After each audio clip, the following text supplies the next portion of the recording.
Hey guys, welcome back to Mo's Game Table. Today we're going to take a look inside the Battle for Ramadi, the final assault on the city, 22nd through 28th of December 2015. It is a game designed by Jay Ward and published by Tiny Battle Publishing. This is a solitaire-only game, and it comes in Ziploc format.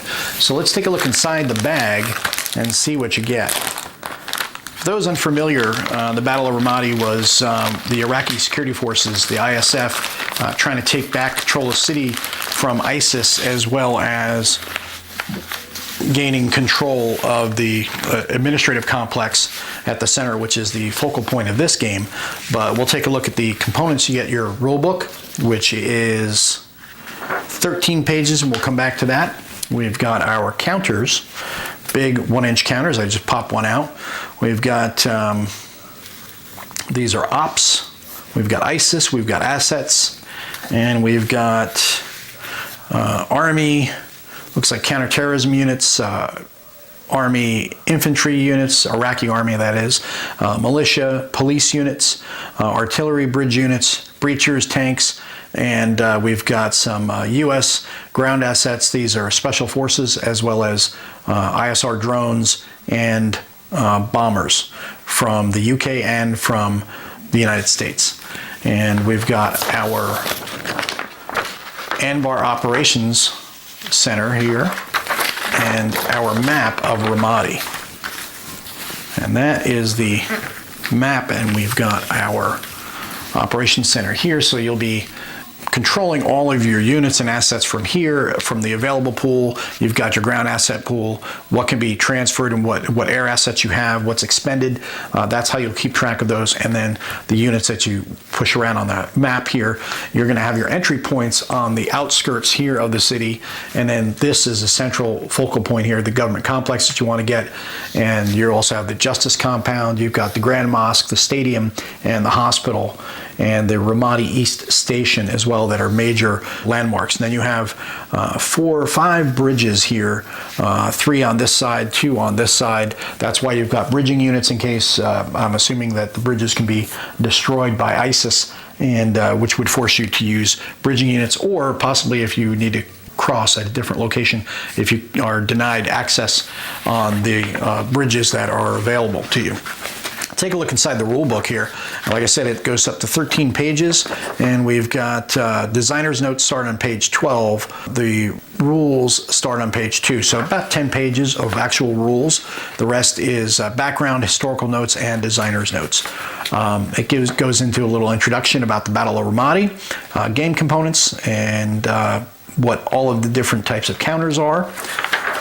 And we've got playing the game, determining victory, the maximum points that each side can get, managing ground assets, deploying ISF assets and ISIS defenders, executing operations, applying the results of the operation, operations interface, and then there's some optional rules here on page 8.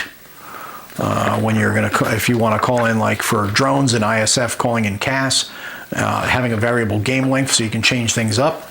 And then we've got the examples of the different types of counters.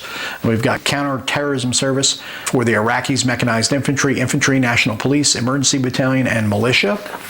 The different assets, you've got tanks, U.S. Special Force advisors, bridging engineers, artillery, assault IED clearance equipment, which is the breachers here, because you're going to have IEDs that you're going to have to deal with, U.S. and UK bomber missions, and drone missions. You've got MQ-1 Predators and MQ-9A Reaper UAVs that can be used to protect and clear hexes.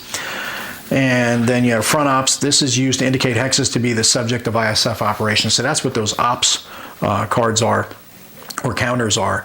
And then you have black, which is cleared. That denotes the contested area has been cleared of ISIS forces, but not currently occupied by an ISF ground unit. The cleared hex represents minor ISF forces and also supporting Sunni tribal militia. Allied Shiite militia were not allowed to enter the city. So that's how you mark the areas that you have maintained control or gained control of and maintained control of. Then you have, for the ISIS forces, you have IEDs, ISIS fighters, and then assets to include the Emir, foreign fighters, civilians, SV IEDs, if these guys have SVS on, and VB IEDs, air defense units, and attack units. These are rockets, mortars, and vehicle-borne IEDs, reflecting ISIS forces' capability to launch attacks on ISF troops. And then we get into the designer's notes on page 12 and historical notes on 13, forward on through to page 18. So I incorrectly said page 13. I said before, I guess 13 is actually where the rules end, including the, that's odd. Okay, no, I take that back.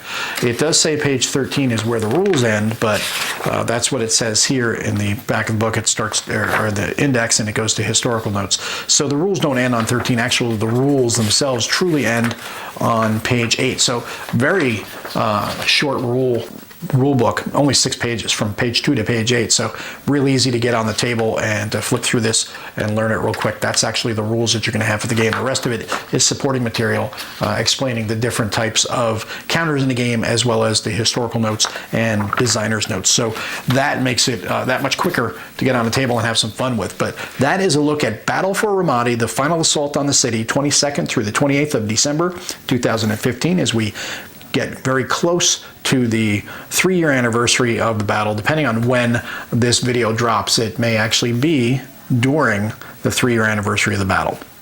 But that's a look inside the Battle for Ramadi, the final assault on the city, 22nd through the 28th of December 2015 from Tiny Battle Publishing. And this is a solitaire-only game in Ziploc format. So if you have any comments or questions, post them down below. Thanks for tuning in, guys. See you next time.